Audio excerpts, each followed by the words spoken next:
What if I told you that putting all your money in the US stock market, even though it's been crushing it for over a decade, could actually be riskier than you think? For years, investors have been told one simple rule: diversify. And one of the most common ways to diversify: invest internationally. But here's the real question. Does international investing actually reduce risk? Or is it just textbook theory that doesn't work in the real world anymore? Today, we're going to break it down with history, data, and some uncomfortable truths. Let's get into it. Part 1. Why international investing is supposed to reduce risk. The idea behind international diversification is simple. Different countries have different economies, political systems, interest rate cycles, demographics,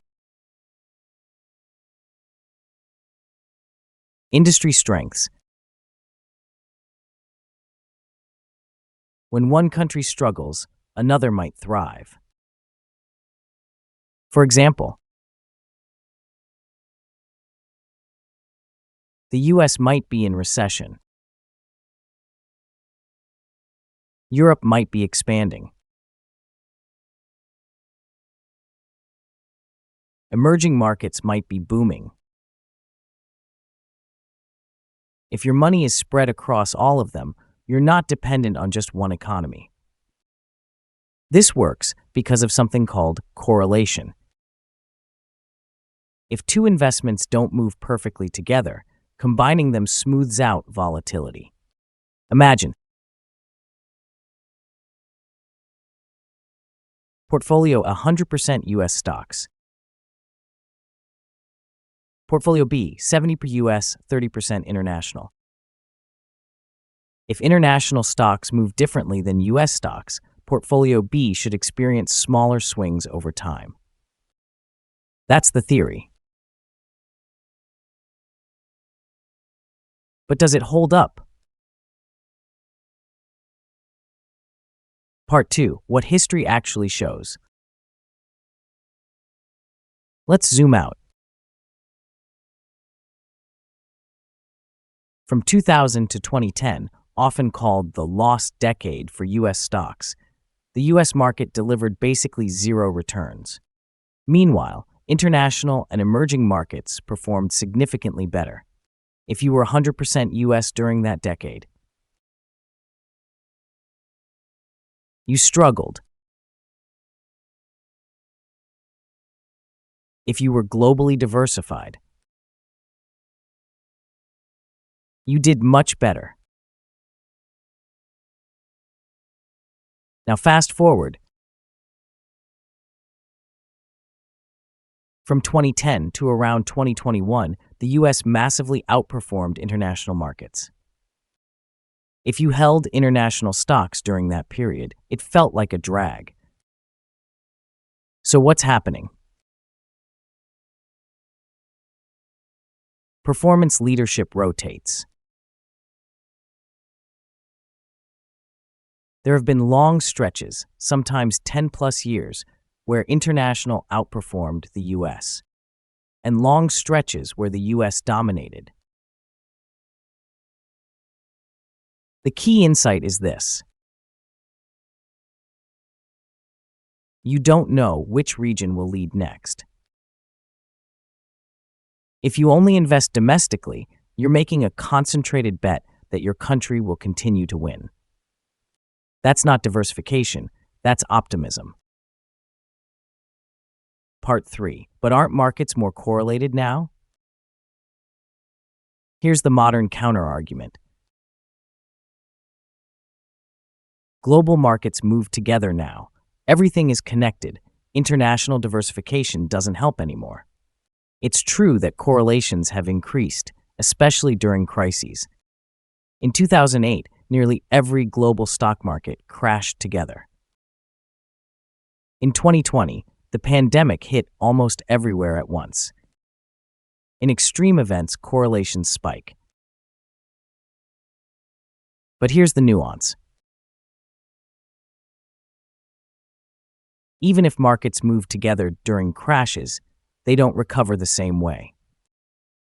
Some countries rebound faster.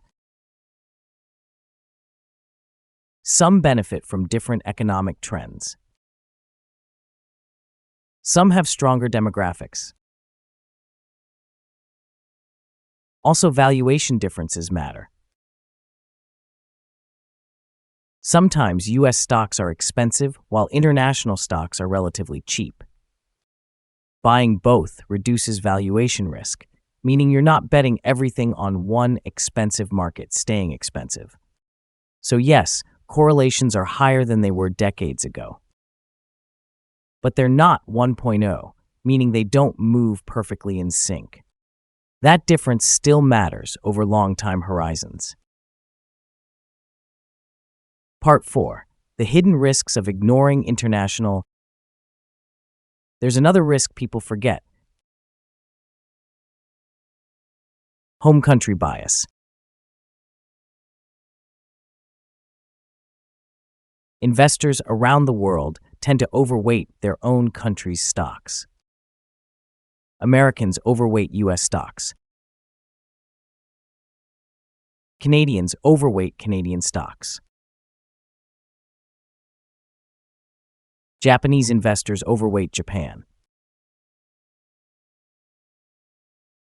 But no country dominates forever.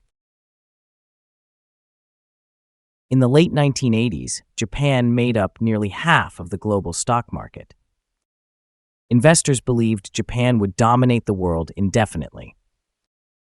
Then came decades of stagnation. If you were 100% Japan at the peak, you paid for it.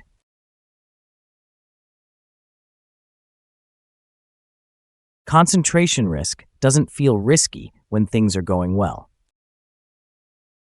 It feels smart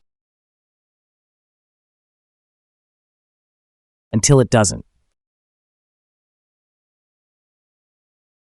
Part 5. So does it actually reduce risk? Here's the honest answer. Yes, but not in the way most people expect.